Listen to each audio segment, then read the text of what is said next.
Mensaje dominical del Monseñor Andrés Carrascosa, Nuncio Apostólico en el Ecuador.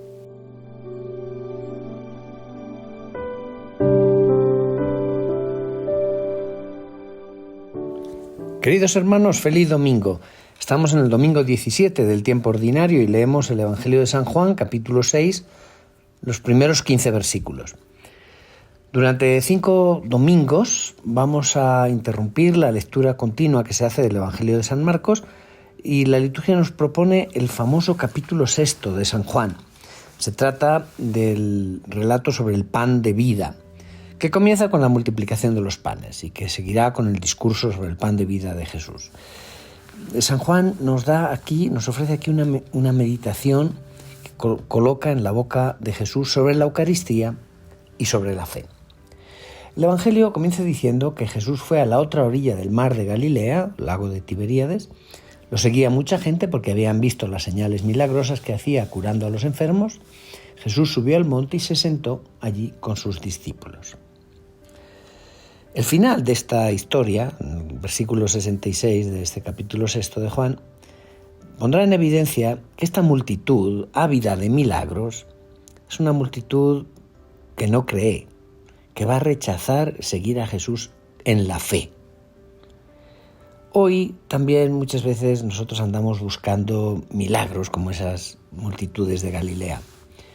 Los milagros, incluso los de Jesús, pueden ser una pista falsa de una fe que no es auténtica.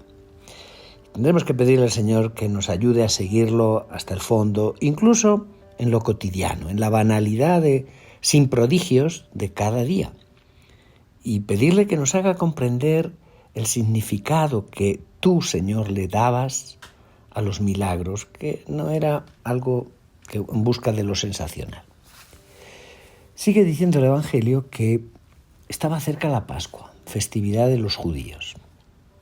Esta alusión a la proximidad de la Pascua, como la fórmula de bendición de los panes que Jesús va a utilizar, y usa el verbo eucaristesas en griego, muestra ya el significado que San Juan desea darle a la multiplicación de los panes. Él está pensando, evidentemente, en la Eucaristía.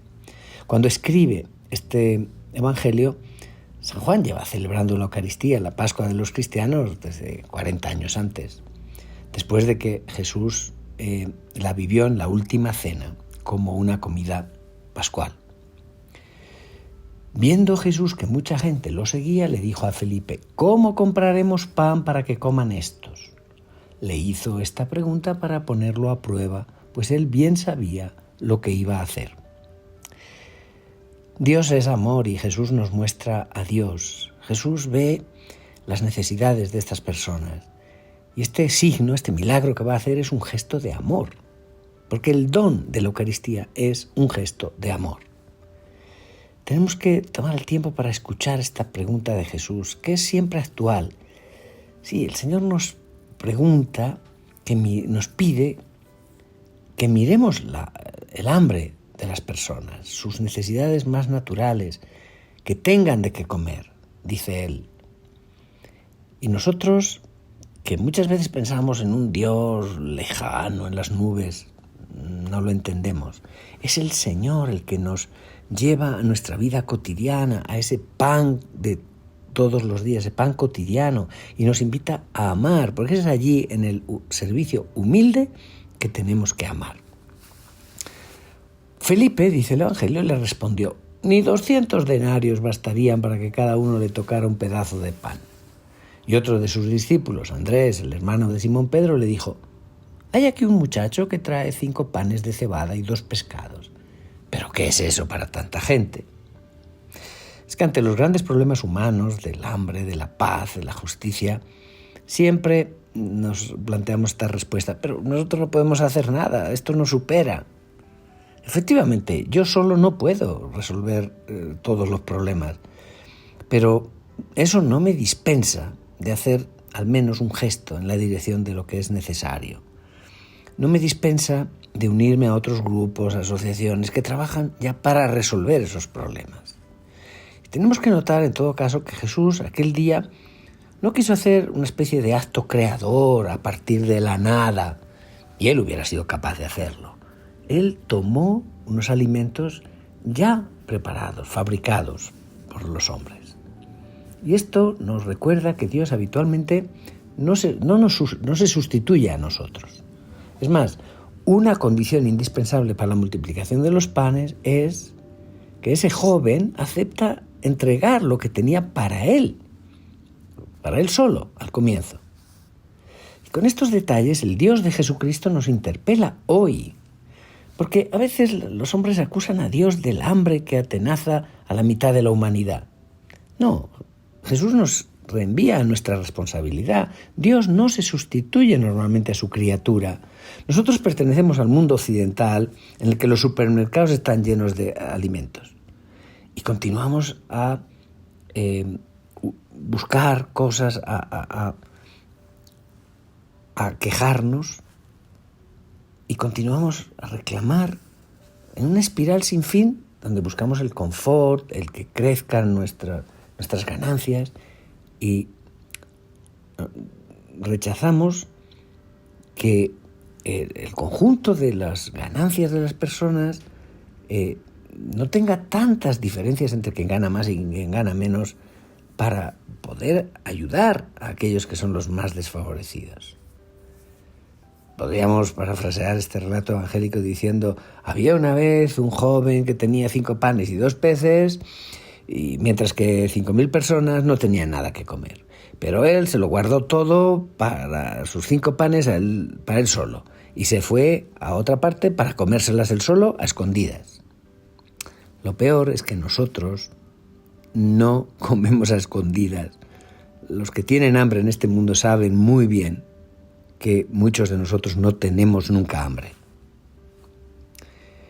Y Jesús les respondió: díganle a la gente que se siente. En aquel lugar había mucha hierba. Todos pues se sentaron ahí, tan solo los hombres eran unos 5.000. Entonces tomó Jesús los panes y después de dar gracias a Dios se los fue repartiendo a los que se habían sentado a comer. Igualmente les fue dando de los pescados todo lo que quisieron. Tiene mucho sentido común el discípulo Andrés. ¿Qué es esto para tanta gente? 5 panes y 2 peces, para 5.000 personas. Pero precisamente, sin dejar de lado la razón humana, Jesús nos pide siempre que demos un salto en la fe, que asumamos ese riesgo, en la confianza hacia un otro, que es Dios. El creyente, entonces, queda como asociado a Dios y hace cosas que superan al final infinitamente los medios humanos. Pero Jesús dio gracias. Jesús está en el registro de la fe, de la relación con el Padre. Y ese es su sentimiento en ese instante. El discurso del pan de vida que va a seguir nos va a mostrar que Jesús pensaba en el misterio de la comida pascual que un día iba a ofrecer a los hombres de todos los tiempos.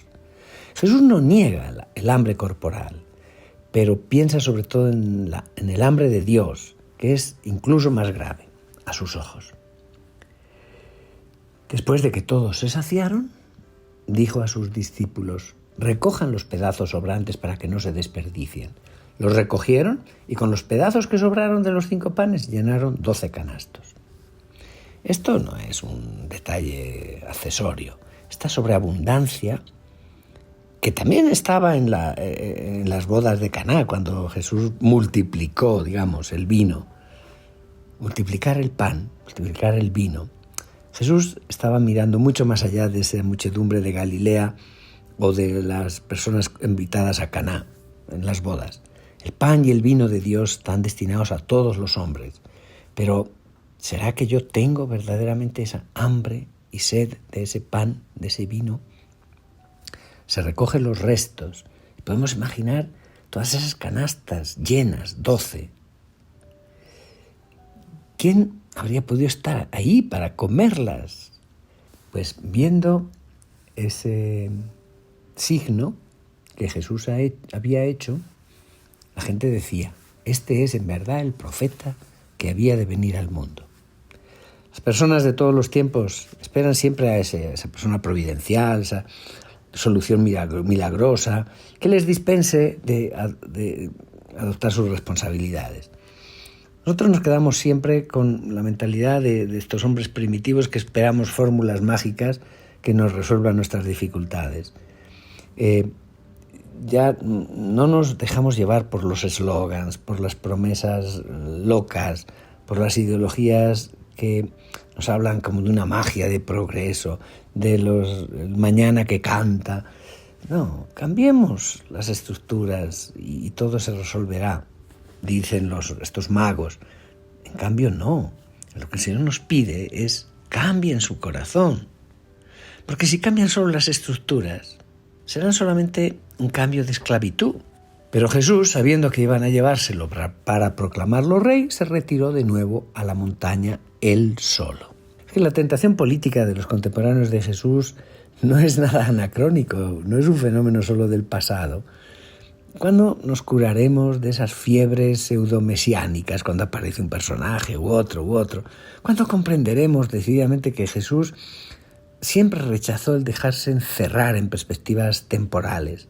Que no es que no le importara lo temporal, que no tuviera valor, sino que no podemos reducir el ser humano a esa sola dimensión.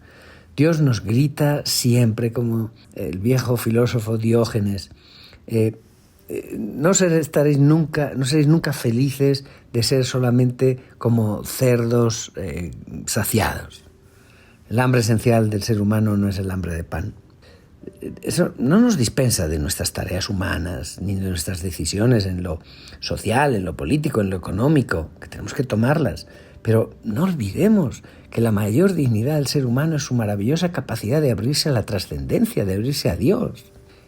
Porque Dios nos pide que le dejemos hacer su rol, que es el único que puede hacer las cosas por nosotros para salvarnos de esa hambre profunda que tenemos.